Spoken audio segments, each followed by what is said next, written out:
Welcome back to Hot Takes with myself, Terry Fleurs, and of course, Mr. Mark Goldbridge. Loads to go through today. We're debating and looking at the hot takes surrounding Amorim's big tactical change.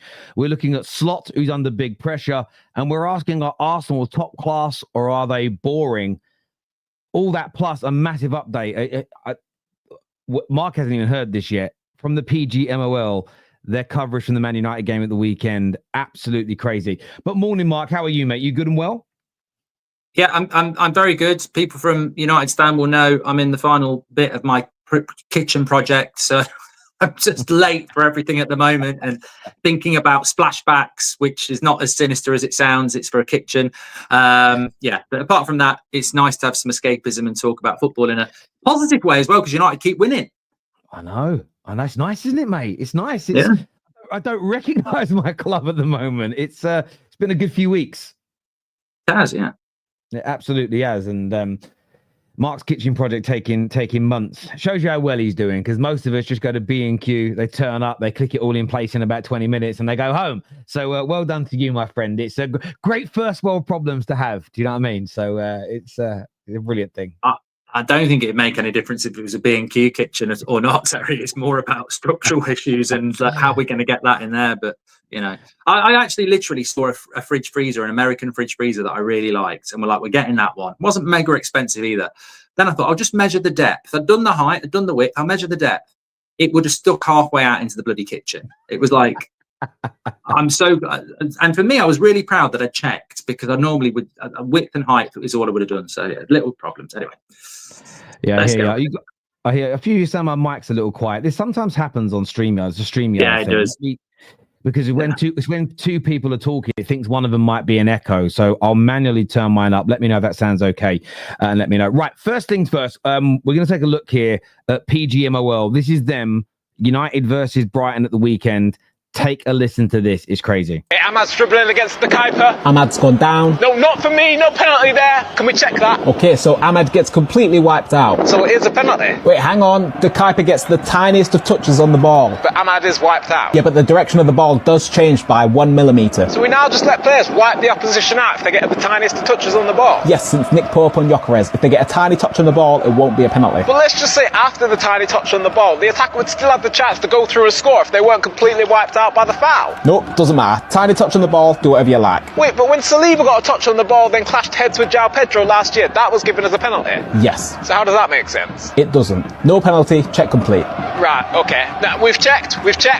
Right, Luke Shaw's been nutmegged by Ruta, who stops running for no reason. Might have to check that. And Mbuemo scores. Anything to check there? I'm getting a lot of complaints. After Shaw gets nutmegged, he clearly pulls Ruta's shirt. Yeah, I saw that, but I wagged my finger at it. Why did you do that? Not sure. No, it was Shaw. No, I mean, I'm not sure. Yeah, we know you're not sure. You're the referee. Shaw was the player. What's going on? I'm not sure. I'm confused. Check complete? Check complete. Go stands. We've got Minter running through. Dorgu clips in. It's free kick. Potential Dogzo. It's a clumsy challenge. I'm going to give a yellow card. Fair enough. It can't be Dogzo because Minter has lost control of the ball. Exactly. So what's the yellow card for? It's an accidental off-the-ball trip. It's not a reckless challenge. I don't know. I just wanted to give him a yellow card. Fair enough. Well done, boys. Good process. That's one of the best things I've seen this year. I needed that. At the start, I actually genuinely thought he was just mimicking the voice doing the acting. That's amazing. The thing is, the bit where again, I'm not sure. No, it was sure. No, I'm not sure. We know you're not sure. Check complete. I just wouldn't shock me if you ever heard that going on. It's why it's so funny, because it's the nonsense they do. I saw it yesterday and thought, yeah, for me, that's some brilliant content. Brilliant. But the thing is about that game is, like, obviously we do United, we're United fans, but we also cover other things. And I'm very anti the PGMOL and VAR. Not VAR, I think VAR is fine. It's the people who run it. But the great thing about that Brighton game and the great thing about the Liverpool game is that Michael Oliver is still refereeing, and he looked straight at McAllister go down with a head injury, and Dermot Gallagher tried to say he didn't see it. Bollocks. And then at the weekend, the Ahmad penalty is just the most biggest penalty I've ever seen, and they still haven't apologised for it. The Luke Shaw foul was a foul. He literally pulled him down. And then Dorgu, who was getting pelters from some United fans, didn't even bloody foul him. And if you're given a yellow card, it's actually a red, but he didn't foul him anyway. And it was like 3 ridiculous decisions in one game. Then the free kick 10 yards further forward than where the actual foul took place in the first place. The thing for me is like the Luke Shaw one. This is where the PGMOL are shit. Is people ask me, do you think it was a foul? I went, no. Why? Forget what I think. Fleeting pulls. They made 2 years. They went on about if a pull lasts less than a second, it's like that. They weren't giving fouls. So that's a perfect opportunity to come out, Dermot Gallagher, the PGMOL, and say, well, of course it isn't a foul. It's a fleeting pull. Here's the 50 other examples of fleeting pulls that we didn't give penalties for or fouls for. And everyone would go, well, I disagree with the rule, but you're being consistent. Dead silence. The Ahmad penalty is probably the best example because they did 2 years of saying small touches that barely deviate the ball and then taking a player out are fouls. Since the Nick Pope incident, they can't give them because the world's looking. And this is the issue. This is what I spoke about. On a more serious note, you see what's happened in Turkey with all the, I think out of their 500 odd referees in their country, and including assistants, over 350 of them have betting accounts and are betting on all match games. I'm not making a direct accusation, mainly because I don't want to be sued, but I still think there should be an independent inquiry to clear all countries' referees of that, because some of the decisions are so incompetent and so inconsistent. What would make more sense is that they are cheating for one reason or another. Then that makes more sense to me than the constant inconsistencies, if that makes sense. Because as fans, you sit there and go, hang on, you said one thing last week and something different this week is crazy. But I did love that content. I thought it was the most accurate piece of satire I've seen in a long time. Long time. What frustrates me about it is, and we can all have a laugh about it, and it was brilliant, as you say, but what frustrates me is that game didn't matter. Like, we won. If that game had mattered, then, you know, and that's the thing, they get away with it because it didn't matter. Yeah. But it does matter. And if I was Howard Webb, there's just, these decisions are not mistakes. There's a backup. Like Howard, you know, Anthony Taylor can make the mistake on the pitch, but what's Michael Oliver looking at with the Ahmad thing to say not a penalty? There's something. It's so boring though, Terry, because it's every bloody year and it'll be every other year. Like they're just not being held accountable. There should be an independent inquiry. Like there should be some sort of, you know, if you're a politician and you're filling your taxes, there's an independent inquiry. There should be an independent inquiry into all refereeing decisions that are dodgy over the last 2 years. And then there should be an independent panel that comes out and says, you know, we actually think there's something more than incompetence going on here, because it's every bloody week. So convinces it's not. I'd say to Howard Webb, we've done the inquiry. This is so rife and so regular. Are you owning up that it's incompetence, or are you going to tell us it's something else? Because it can't be anything else, Howard. So it's either mass incompetence or something else is going on. Which one is it? Because that's what's been swept under the carpet. And, you know, we're allowed to say that. You can't get sued for that. It's either mass incompetence or something else is going on. Which one is it? And they won't own either. I totally agree. And you think back to the Brentford situation. We got the penalty. Oh, yeah. Then should have been a red card. And then they delayed for 3 or 4 minutes. And then they allowed substitutions before the penalty, which is against the rules. And you might get a little apology for it, but whenever Man United lose and we get a bad decision go against us, the world of football doesn't care. And I still look at fans as we're an important part in this. And you saw Sheffield Wednesday in the last few weeks, they forced out an owner, didn't they? Do you know how they forced out an owner? Because they all stopped spending their fucking money. Told Man United fans for years, stop spending your money, the Glazers go. And then what they did, as soon as the owner went, 200 grand spent in the club shop in the space of a few weeks. And I know it's hard for people to sacrifice, but the same as when it comes to the PGMOL, we as fans, if we stop being so tribal, and every time something goes against, every time you benefit from a decision and people moan about it, people do this really, I get children doing it because their brains aren't fully formed, especially young boys. It takes you about 25 for your brain to function properly.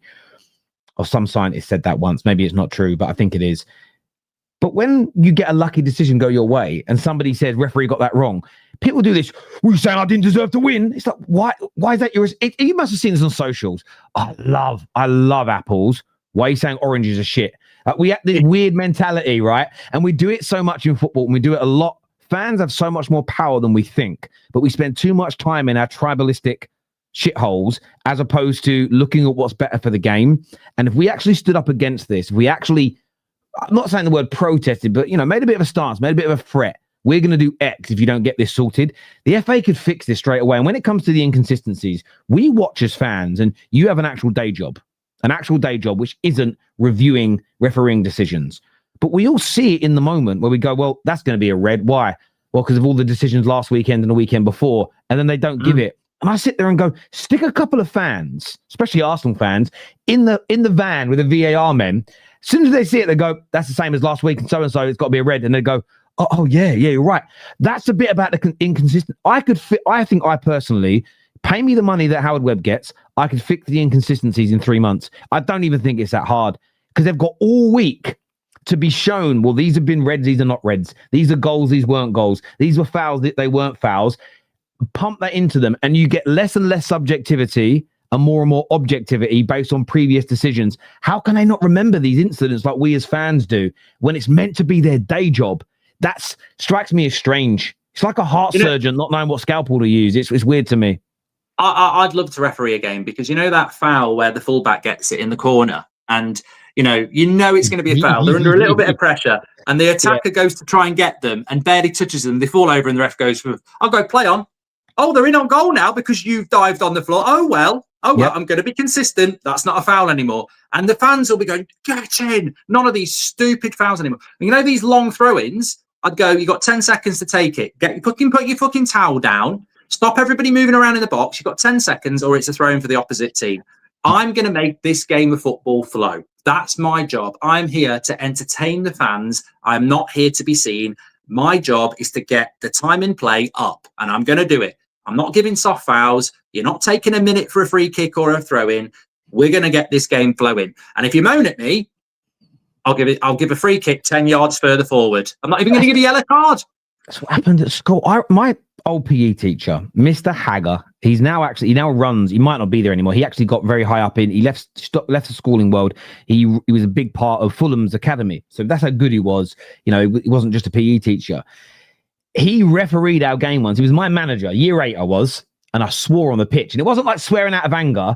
Somebody was dribbling down the wing, and I said something like, run like the effing wind, or something stupid like that. He heard me.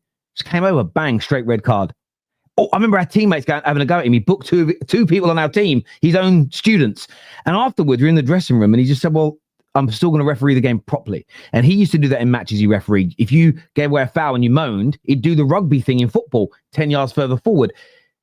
Within weeks, we as a team were so much better behaved on a discipline level, it will exist. But yeah, referees are terrible. The one that always gets me is when you get a 6'4", 15-stone centre-back, you get slightly nudged in the back by someone Mason Mount size, they fall over and the ref blow the whistle. And I sit there and think, fuck off. Like, it's like my kid, it's like one of my boys, 5 and 10, nudging me and me falling over. They'd have to hit me with a baseball bat a few times for it to knock me over. Yeah, it's crazy. It really, really is. Patrick here says, how many times has there been an incident and somehow when VAR gets involved, it becomes more confusing or less clear? Almost consistently in other sports, VAR provides clarity and not in... Yeah, it's true. Cricket, tennis, they've been using it for years. Everyone just goes boom and accepts it. It makes things quick, clean, easy, accurate.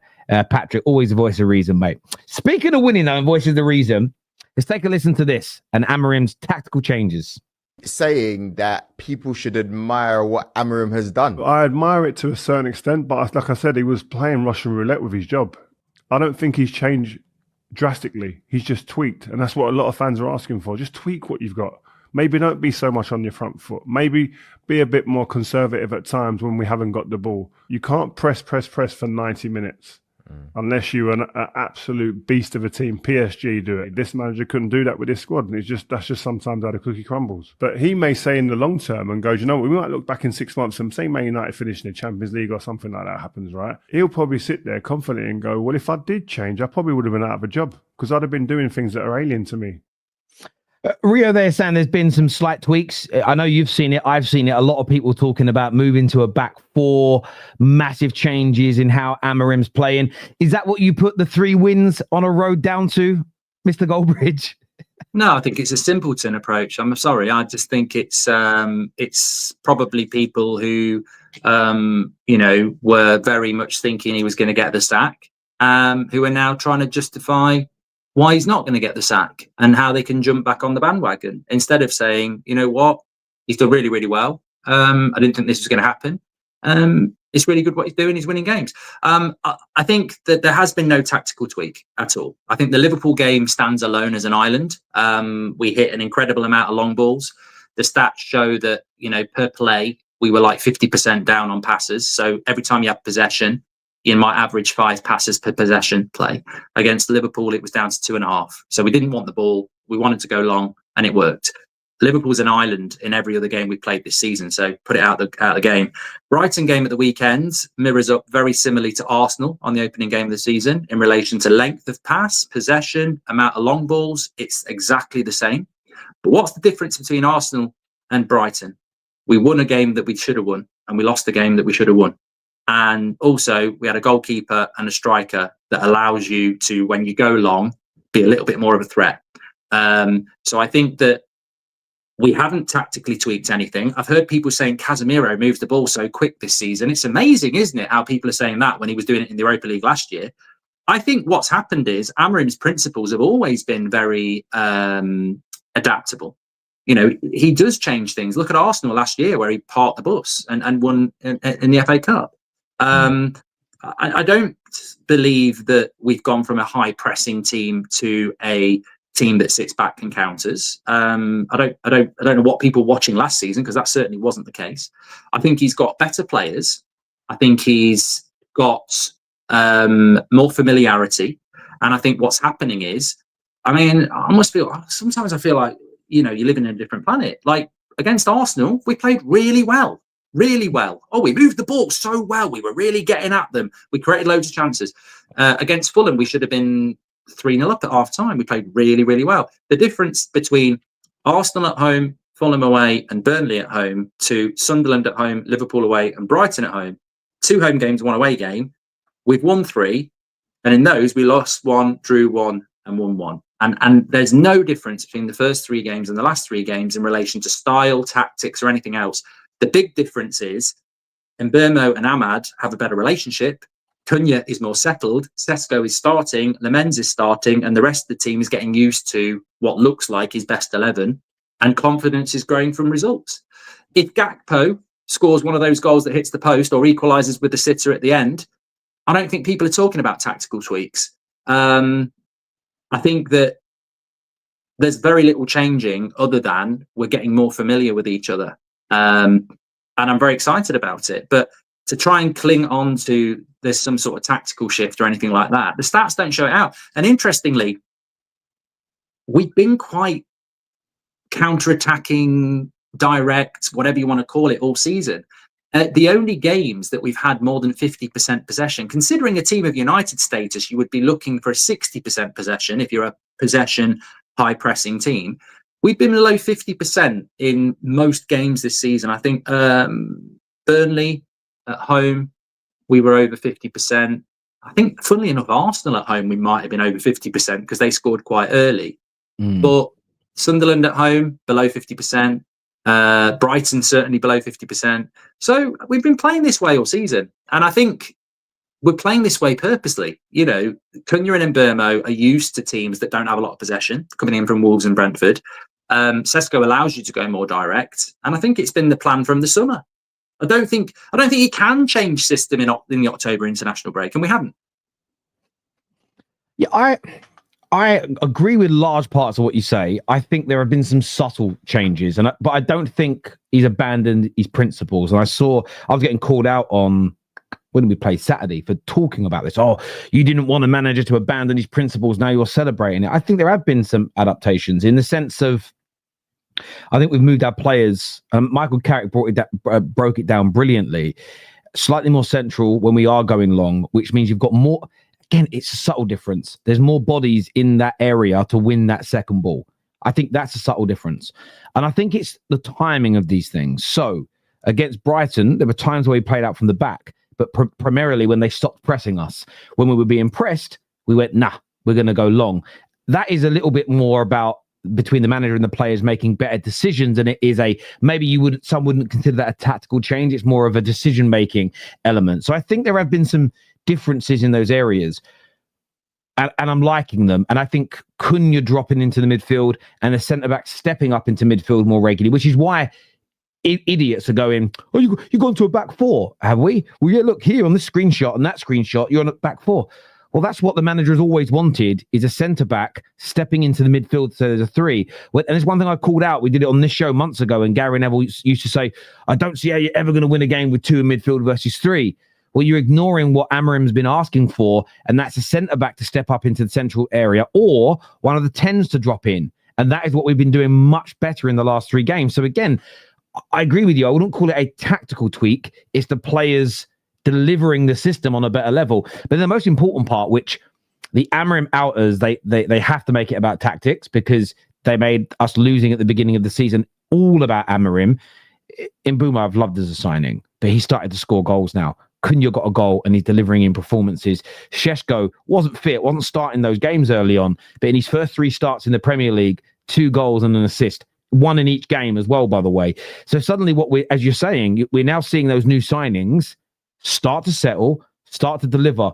And I know that this is the maddest bit about all these tacticos online, is goals have always changed games, which is why it isn't unfair when you're analysing the Fulham draw to say we should have scored at least 2 of those 3 chances that Cunha and Bruno had. Bruno's was a penalty. You score those 2 chances, it's very likely the game was different, because we've all watched football for 10, 20, 30, 40 plus years. That's you and I and everyone watching, that goals change games. Fulham then have to attack more, which leaves more space for us on the counter, as an example. It's one of the reasons why Arsenal are being called boring, which we'll get into. They're even going 1-0 up and nobody wants to attack them because they know what they might do to them. But United probably don't have that level of respect yet from opponents. But I do agree. I think that some people, I called this out on shows earlier on in the week, they're doing far too much about Amorim changing, when actually it's more about players delivering. And I think Lemaine's has been I wouldn't even say he's been world-class or anything stupid like that, but just having a goalkeeper that can catch crosses and is comfortable with the ball in his hands, it's just made it's crazy how much of a difference that's made, if that makes sense. Like, I don't know about you, every time I see a ball get crossed into the box now, I'm not panicking. The crowd sounds like it isn't panicking, and his teammates look like they're relaxed. Where with Onana, it always felt like a ticking time bomb that could go off at any second. Yeah, and I think also, I mean, Emily's just said it in the chat, she's absolutely spot on. What's abundantly clear is, and we spoke about it on the United Stand in the summer, is that I said that I don't think this season starts till game week 10, when everybody becomes more familiar with the system and each other. You know, it's happened a little bit earlier, but you know, that's a big thing. But the people who are saying we're playing different or we're going more direct, it's factually not true. I mean, you'll always find a stat where you can go, this is different from that. That's why I don't like trust stats. But the fact is, when we lost to Brentford, I remember people who were really Amorim in, you know, there were people like that were going, yeah, it's so annoying though, because we're top of the league for XG, we're top of the league for shots. You know, we've been like this all season. Fulham's a prime example, Arsenal's a prime example, and then people saying we're going more direct. So the Chelsea game, when Biinda went direct in the first 3 minutes at Old Trafford and Šeško flicked it on, and then Mbeumo got Sanchez sent off, that didn't happen. Well, but you know what? That was just a one-off. That was just a one-off. I was like, no, it's not. The big difference from the first 3 games is Šeško didn't start. In the last 3 games, he started 2 games. In the first 3 games, he didn't have Lemens.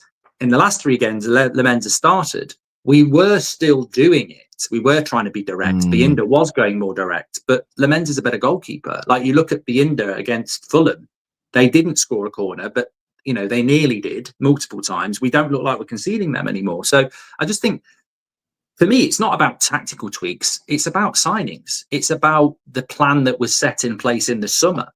I think a lot of this stuff is just coming to fruition through repetition, familiarity, and signings. And, you know, that's not just the new signings. You know, there are established players that are becoming better. Ahmad with Mbeumo couldn't work if you didn't have Mbeumo, but it's making Ahmad better at right wing back. No, I agree. And, you know, Mason Mount has been so much better in this system this year, as an example. Maguire has looked better. I always think he looks better in a 3.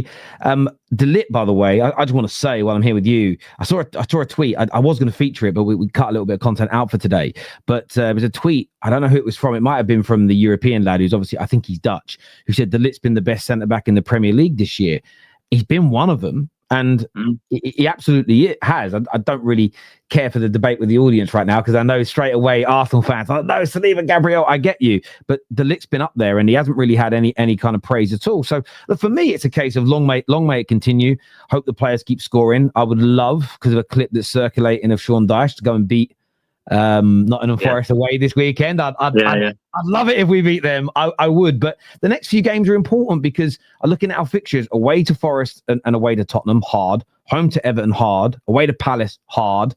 But then we have 2 games at the beginning of December, which you look at and like chimes change. But we play West Ham and Wolves back to back, and you look at it and go, if we could come through the next 4 games with a couple of wins, a draw, maybe 1 loss, and then win those 2 games back to back, we might have given ourselves a really nice base to push for a European spot this year to continue the improvement. And yeah, I hope it's true. Emily, thank you for that super chat. I want to thank Jiminy as well, by the way, for gifting 5 memberships to the audience today. So make sure if you've just got one of those, I can read the names here: Andrew, Brian, TK, Rory, and 2 different Brians, actually. 2 separate Brians getting the gifted memberships there. Make sure you thank Jiminy for that. Another clip here. It's about Arsenal. What's your take on this, Mark? Relying on set plays. They just can't. You know, this is the 4th game they've been involved in this season. In 9 Premier League games, it's finished 1-0. Yeah. Didn't win them all, obviously. And there's a 1-1 in there as well. For me, they've got great players. I love some of the Arsenal players, you know. I love Saka. I love Odegaard when he's playing. You know, I love Eberechi Eze as well. But please be just a bit more expansive. I mean, watching Arsenal against Palace was watching paint dry. It's the classic. It was purgatory. I started watching that match. I'd had enough of it before Arsenal had a shot, actually, because their first shot was 33 minutes when they scored their first goal. I'd turned over by then to watch Villa against City, which was a much better game. Are Arsenal top class or are they boring? And if they are boring, is it because of Arsenal not being expansive enough or the way their opponents play against them? Because they've had a lot of stick this week, Arsenal. You must have seen the exposure as well of the media with this set piece stuff. It's been quite funny to watch all of that. But what's your take on this? A lot of people going in on Arsenal for being boring, Mark. I just think certain outlets have an IQ level, and that's the sort of IQ I expect from that type of an outlet. It's just very basic chat for somebody on their way to work or, driving up the motorway. It gets you thinking, what am I listening to? I mean, what are we talking about in 2025? Oh, it's boring. I just want Arsenal to be more expansive. I want Jeff Stelling to manage the next Arsenal game and show us how to be more expansive against teams that come to the Emirates and park the fucking bus. I mean, how would you be more expansive against a team that's got everybody behind the ball and is on the edge of their box? I mean, I want the game to be more open. I want to see more one-on-ones. Yeah, you can't. The only way you're breaking those teams down is if they make a mistake and you get an early goal and they stop playing like that. So you have to keep probing, looking, putting crosses into the box. And ultimately, it's probably going to be a boring game and it's probably going to be a set piece for Arsenal, who are very good at them, that will win them the game. How are Arsenal going to be more expansive against teams that are sitting back and parking the bus and counter-attacking? And also, Crystal Palace are very good at counter-attacking. So if you commit an extra player into the attack, and Palace break, I mean, they won a bloody FA Cup doing this. They can win games 3-0 with 30% possession. What does that show you? They can defend very well. And if you give them a sniff on the break, they will score. And then you've got even bigger problems. So, of course, it's a bloody boring game. But the problem is not Arsenal. The problem is Glasner and Crystal Palace, who've just won an FA Cup doing this. So why should they change? I think there's an identity problem with the Premier League at the moment. I think it is a little bit boring. But it's a bit unfair how it gets blamed on. I mean, look at what Man United did at Liverpool. We all celebrated it because Man United beat the mighty Liverpool. We did it with 30% possession, counter-attacking football. So it's fine when Man United do it because it's Man United beating Liverpool. But when Arsenal are doing it against teams that are doing what we did, it's suddenly boring. I think the way to change this is it comes back to officiating. I'm tired of every corner taking a minute while everyone's getting ready for it, or every throw-in taking a minute while, get on with it. Get the ball into play more, and it will naturally lead to more goals. There's too many stops in the Premier League at the moment, and that leads to the boredom as well, because Every time it's a corner, you've got to wait a minute. Every time it's a free kick, you've got to wait a minute. Every time it's a throw in, you've got to wait a minute. And that's the frustration at the moment. If you want to see better football, change, get the ball in play more. But yeah, the Premier League is a little bit boring at the moment, Terry, in my opinion. It is. Like, you know, I don't want to see Delo running from one side of the pitch to launch a long throw into Sesko. We've scored from it and I want to win. And Arsenal fans will go, we played good football under Wenger and we didn't win things. I will take this every day of the week. But I don't think it actually comes down to the players. I think the Premier League have got to look at how do we make this game, you know, how do we stop people from what they're doing at the moment, quite rightly, is analysing the most competitive and expensive game in the league in the world. And where you finish in that league makes you money. So people are looking at where are the margins, where are the fine margins? And Arsenal have realised set pieces and Brentford have realised long throw-ins. And somebody else has realised if you kick it long from a kick-off, you win the ball higher up the pitch. None of these things I particularly like, but you can't knock teams for taking advantage of it. Well, what's happened for me is this. Pep spoke on this about 12 months ago, where he said that everybody in the Premier League has got to become more direct. And essentially, what the Premier League teams have done through the money the Premier League has is most teams can now keep their better players for longer than they were ever able to. You know, seeing Mbeumo and Cunha lead this summer was not a rarity, but it takes 2 or 3 more seasons to get these players out of those smaller clubs than it used to because of the money. But what it's also enabled the Premier League clubs to do is go across Europe and pick up him from the different leagues. Most EPL teams now have got decent defenders. They're tall. The whole squad is tall, big, strong, fast. So they can sit in. They can absorb the pressure. They can handle the crosses. But then they can counter with speed. The game is less about 2 teams attacking one another and, well, who's going to... It's like watching 2 Floyd Mayweathers in the ring at the same time. It's not always going to be a good spectacle. But what Arsenal... I don't like Arsenal being blamed for it, because it wasn't Arsenal that did this. It was your Brentfords. It was your Brightons. Although they play expansive football against each other, when they played the bigger teams, it was this be compact and this spring.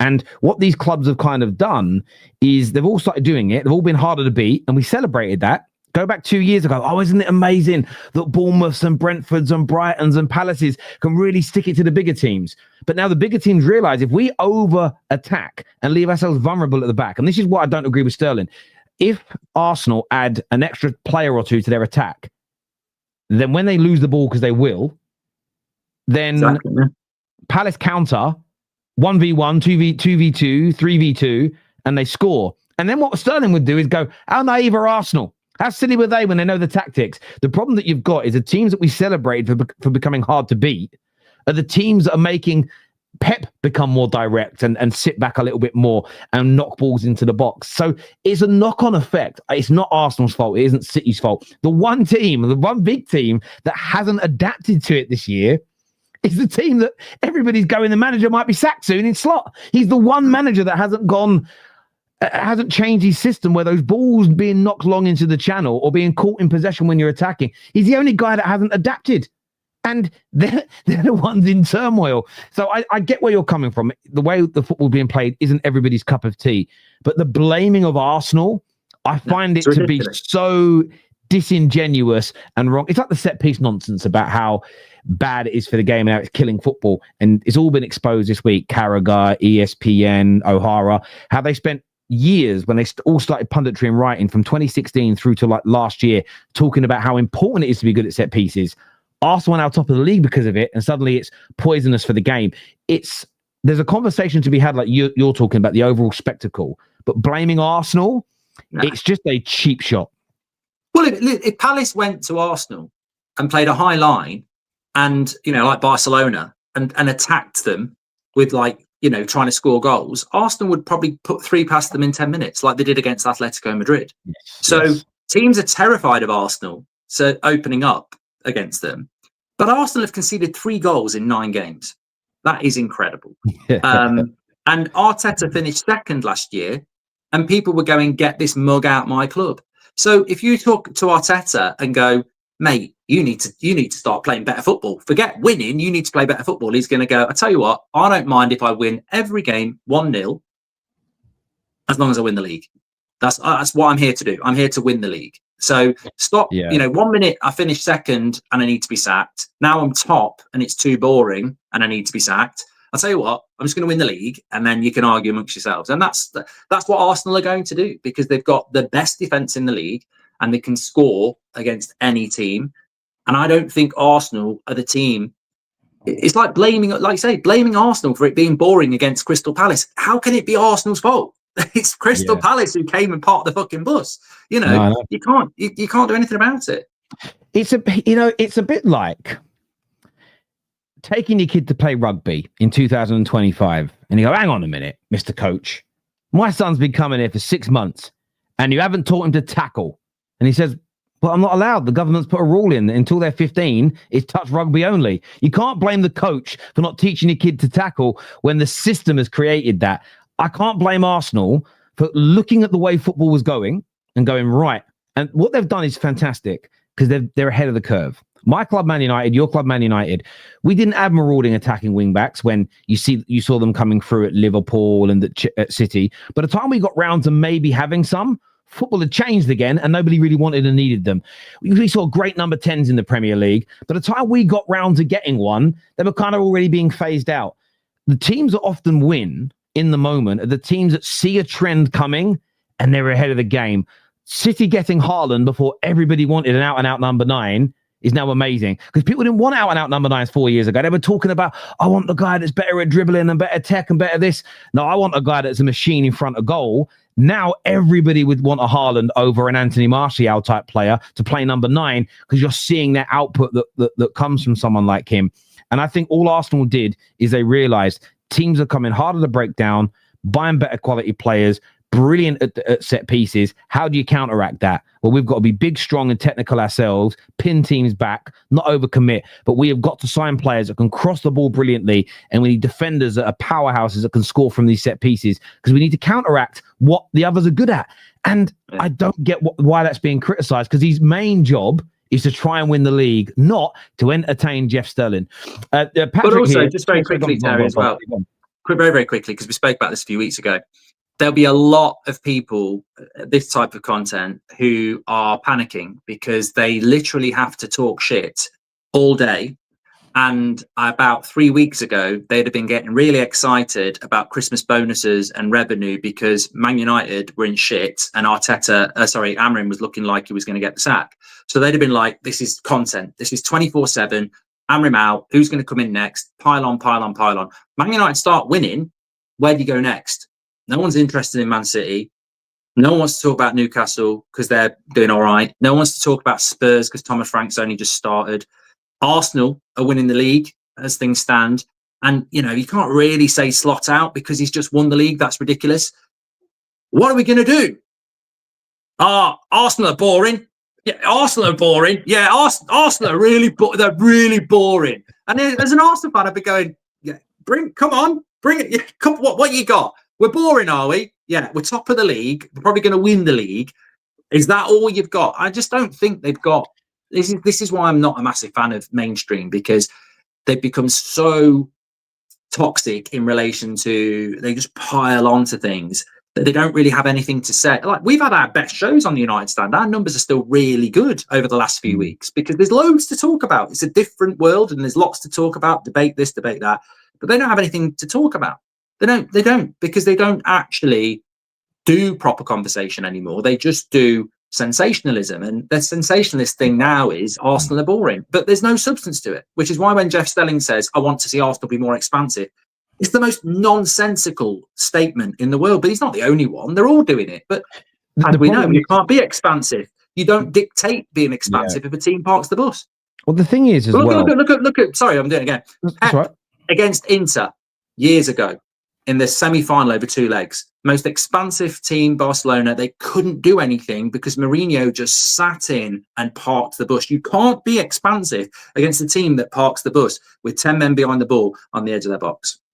No, listen, I agree. And the one thing with the mainstream, they seem to be, again, there's a lot of them are stupid. Maybe not the hosts, I'm saying, the producers. You think we're not going to remember all this set piece stuff when it started coming out? It gave me that feeling that I've left the iron on, or I've left the oven on and gone out the house. You know, when you get that feeling you forgot to do something. I sat there for the last 2 weeks going, something isn't right about what they're saying about set pieces. So I went and did the research. Some of it myself, some of it other people posted. Found that over the last 20 years, goals being scored in matches won by champions, so set piece goals being scored in games won by champions, has been steadily increasing for 20 years.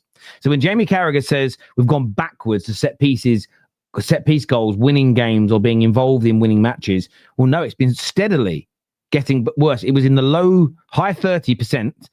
Up until last season, it was in the high 40%. So a 10% growth over 20 years. So more and more set piece goals being scored every single year as an example. So that was a lie. But then you started finding all these articles and old clips, some of them only 3 or 4 years old, of Carragher and O'Hara. Loads of people on TalkSport, different journalists talking about Liverpool needed a new set piece specialist. They're not scoring enough from set pieces, or this team is praising Conte's Chelsea team for how amazing they were at scoring from set pieces and how that can help get you over the line. And I knew that I'd heard these things, but it was back in the subconscious because it's 5 years ago, 8 years ago. But you remember as a football fan listening to punditry before what we did blew up. And you sat there and you're like, well, no, that makes sense. Of course, set pieces are a good thing. And then suddenly the same people start saying it's bad. And you're like, hang on, I know you said something different before, but I don't remember when. And that all being exposed while the mainstream media is stupid because there's receipts everywhere. So you might change your mind. And fair enough, if one of these guys came out and said, I used to think they were good, these 4 reasons are why I think they're bad, I'd sit there and say, fair enough. You're addressing why you've changed your mind. That's actually good content. You can delve into it, challenge it. And I've said it on my shows. I will shut down. Someone can call this an echo chamber if they want, but I don't care. If somebody says Arsenal don't get enough open play goals, my next question is, do you think they will start to score more open play goals sooner rather than later? Or do you think they're going to struggle all year? If they say they'll do it in the next, start scoring again soon, then cool, let's end the conversation then, because it's an irrelevant point if you think it's going to improve. If you don't think it will, well, okay, wow, let's have that conversation. Tell me why you think Gyökeres and Saka and Eze will struggle. That, for me, is compelling conversation, a compelling bit of content, because someone's about to break something down of substance. What I'm seeing from all these journalists is, yeah, they don't score enough open play goals. Do you think they will? Yeah, they'll click at some point and start doing it. Well, what's there to worry about then? That's the thing for me. I don't think they will. I don't think they will. And I think the reason they won't is because teams will just keep parking the bus. I don't think Burnley and Sunderland in the next 2 games are going to open up. I mean, we saw Burnley against Liverpool park the bus. It was a lucky penalty at the end, whatever. But, you know, I think teams are going to say, look, we'd rather sit in and lose to a set piece than open up and get battered 6-0. So I think, unfortunately, it's not Arsenal's problem. You know, it's a wider problem. And we have got an identity problem with the Premier League at the moment. I think the football isn't as good as it could be, but that's not Arsenal's fault. It's not Arsenal's fault. Ash here says basically our conversation. Yeah, Ash spent about 20 minutes going in on how bad Arsenal's attack is. And I said, do you think they'll start to score more open play goals and deliver enough goals to win the league? And he went, yeah, probably. So I was like, what's the point of the debate? Like, if you think that anyway, this is one of my favorite. Terry's selling out for the pound note. Yeah, I sold everything, mate. Sold everything. That's it. It's just my opinion. It's all right. I mean, if United went to the Emirates, if our game against Arsenal, the return game was this weekend at the Emirates, what would you say Man United should do? I think we should go direct, sit deep, and let them have the ball. Yeah, no, I agree. But they might score from a set piece, yeah. But if we open up, they'll beat us 3 or 4-0. I know, yeah. Saying that scoring from a set piece is unsustainable is laughable when you are guaranteed that you will get corners, free kicks, etc. The most sustainable way to create. I did see a breakdown someone did that you actually score more from set pieces than you do from every open play attack in terms of but then it's because you get more open play attacks. So the percentage of goals from set pieces is actually higher per attack, which I'm like, again, I think people are now going down rabbit holes in both directions to prove it. They're just an important part. They average a third of all teams' goals every season for the last 40 years on average. So therefore, if it's 1/3 of your goal source, saying that it's unsustainable to score around 30% of goals, it's just a crazy take. And I think they will score more goals from open play. I think the percentages will even up a little bit more, but equally, they're not going to score 5-6 a game if everybody's sitting back. So there's a balance. Also, it's very easy to win corners because if you're playing against a team that's parking the bus and you're in open play and you're trying to probe, it's really difficult. But to win a corner is a piece of piss because you just say to Timber, overlap, Get down near the corner flag. We're going to get the ball to you, knock it off them. It's a corner. You know, he can win a corner really easily. I agree. Arteta has worked with Moyes, Wenger, and Pep, so you'll get both the flair and the grind. His ability to adapt is why he's destined to be elite. Listen, he starts winning Premier Leagues and Champions Leagues, and he starts moving into that elite category. It's as simple as that. And that also, I think, Mark, people like yourself and I, as much as we love our clubs and we banter our rivals at the right times, when we talk football, you know, I think we've both done this kind of organically, but we have made a conscious decision to go, I'm not going to be overly biased at times. I'm going to speak the truth as I see it. And I think that for some people that haven't done that have for the last 5 years made a living off of, I've got to make out Arteta is basically no better a manager than Alan Kirbishley. Those people are also really panicking now, because if he is to lift one of these trophies, wallahi, they're finished. They're done, because their whole identity, and I've seen a lot of these guys on TikTok, a lot of these guys on X, and it's all they're about is jumping on Arteta. And I think a lot of them are panicking. Even some of the mainstream media outlets, you know, the amount of time they've gone in on Arteta on TalkSport. If he starts winning those trophies, it's like the slot stuff. They can go in a little bit and criticize, but you can't go in the same way as someone who is perceived to have fouled, if that makes sense. So I think there's a lot of panic out there from that point of view. But that's what happens when you're biased and when you're over the top from the beginning. Once it goes the other, well, I don't know about you, depending on the results of each team, I don't sit there and go, oh my God, what's going to happen to my shows? What's going to happen to my content? I just go, well, I know the Football Terrace is going to continue to do what it always does, because I have an unbiased approach. Where if you're someone that's like, I only make money when Man United lose, or I only get money when I can ask, if you're a Spurs fan, for the Spurs manager to be sacked, people only care about my opinions when my team's in turmoil, then I kind of get why you'd panic when things start to go well, and then you look for obscure things to attack. But there is also this weird world as well, and I respect all content creators. I don't have beef with anybody. I don't speak to them, many of them anyway, so it's irrelevant. If they wanted to talk about me, that's fine. I don't name names. I'm not interested. But there is a new world as well, where you can be, you know, very, very, very abusive of a manager, very, very abusive of the manager, and call them absolute frauds and a load of shit and this, that, and the other. And it's not just Amorim or Arteta. We've seen it with other managers like Ten Hag and Ollie. You can do that. And if I do that, like I did with Van Gaal, I ain't coming back. Like, that's just not who I am. If I go, this guy is an absolute fraud, get him out of my club, I ain't coming back. That's just not who I am. I can't do that. If I've made that mind up, I can't do it. But if he gets it right, I'd have to go, fucking hell, I've got to take a long, hard look at myself, because look, a right idiot. Yeah. There's a real reluctance for people to do that. And I see people, like, they send me screenshots and clips, and it's like, you know, United have won a game and they're wearing sunglasses, or Arsenal have won a game and they're wearing sunglasses. And I'll go, is that not the person 2 months ago who was like calling this guy a fraud? Yeah. Just out of interest, because I don't want to watch their content. How are they justifying that then? Oh, it was just banter. It was just banter. And they're now backing him again. I'm like, world's changing. World's changing. It's so, you know. My favourite, Mark, I said this when Arsenal won at the weekend. I said there'll be certain Arteta outers across TikTok, across Insta, all these platforms, that will start to say that their aggression, their lies, but their standards they pushed out towards him and the pressure they put on him is the reason why they might now win the league. That's the get out. It's me upholding the standards is why this has been delivered. And I mean, they're fucking boring now, though. So, you know, the standards, you're boring now. So what standards are you talking about? You know, I just think, well, we've seen it with Amorim, aren't we? Like, there are people who were very much Amorim out 3 or 4 weeks ago, like very Amorim out, who are now saying, yeah, but he's tweaked the system, like I said. You know, he's spent the international break reading my tweets and he's tweaked it. And now I'm Amorim in, because he's changed the system. And this is why a lot of us are going, nothing's actually changed big enough for you to go, he's shit, to, oh, he's changed. He hasn't. There might be little things, but it's not. Basically, Amorim was trying to do this in the first few weeks, but the players weren't ready for it. They've now got used to it. That's how I would describe the change. But yeah, I think for me, there's a lot of Amorim outers still on the United stand, and they're very welcome. And I like their conversation, and I like a reasoned conversation. And I'd rather they stayed Amorim out than go, oh, he's changed the system, so I'm back again. And then if he loses to Forest, oh, he's shit again. I can't be doing I think it's feel- an age thing. Yeah. It's an age thing. I can't do this swipe up, swipe down stuff. What I love about it is the people that do this thing of, it's because he read my tweets or he watched my videos or he watched my TikToks. Cool.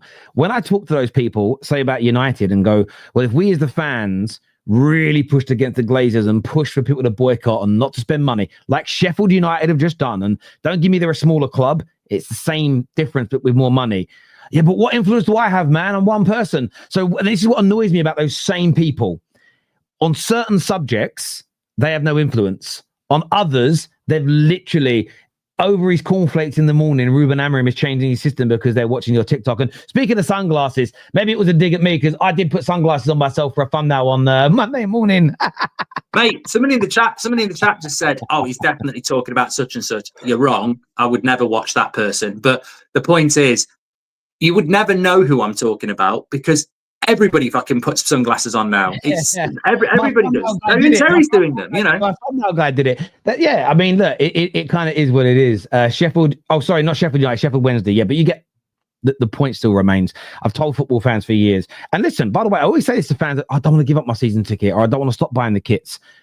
I don't judge you. I'm just saying the one thing Man United fans haven't tried, and even all the different groups and big fan channels and fanzines, and the one thing that never seems to get discussed is how about we all just pull our money, cancel our TV subscriptions, stop buying things, threaten it first, and then do it. I would love to see what happens. The issue with doing that is maybe with a Sheffield Wednesday, if you cancel your season ticket and they sell, who's buying your season ticket? No one, other than you. Yeah. So you will get it back. But I do get it. But at the same time, if people only care about making money, they're so controllable. Could you just take the money away? It's very easy. But nobody's Amorim out. Sorry, nobody's Glazers out or UAE in at the moment because we've just won our last 3 games, and that's the problem as well. You buy a big player or you win a few games, and no one gives a shit about the Glazers or Sir Jim. You lose a few games, I get them out, and that's why we fail. Because I think I've always said if Liverpool had the Glazers, they wouldn't have the Glazers. If the Glazers were at Liverpool trying to knock Anfield down, Anfield wouldn't get knocked down.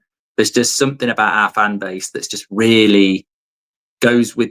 It's really easy to manipulate if the team's doing well. We don't talk about it. We're not in it for the long run. Basically, some people are, but you're only as strong as your weakest link. And unfortunately, our fan base is very led by results and signings. It shuts things down. I hear that. 100% not because of an X tweet. Amorim knows more. I agree. And Andrew here says Slot 22 wins out of the last 42 games, 3 games away from being sacked. We'll be here for it.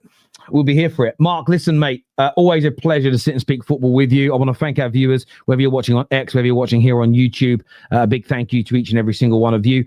I am back later today at 3:30 for Straight Facts with Hussam, where we will be cooking him for his 4 defeats in a row. We've got a great montage coming up for that. So I look forward to seeing you all. United stand 2 p.m. Make sure you're there. And of course, what are you doing tonight? Because obviously Carabao Cup.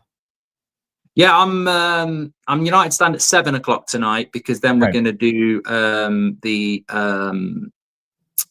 Carabao Cup watch-alongs. Yeah, there's a few games tonight. I wouldn't do one individually.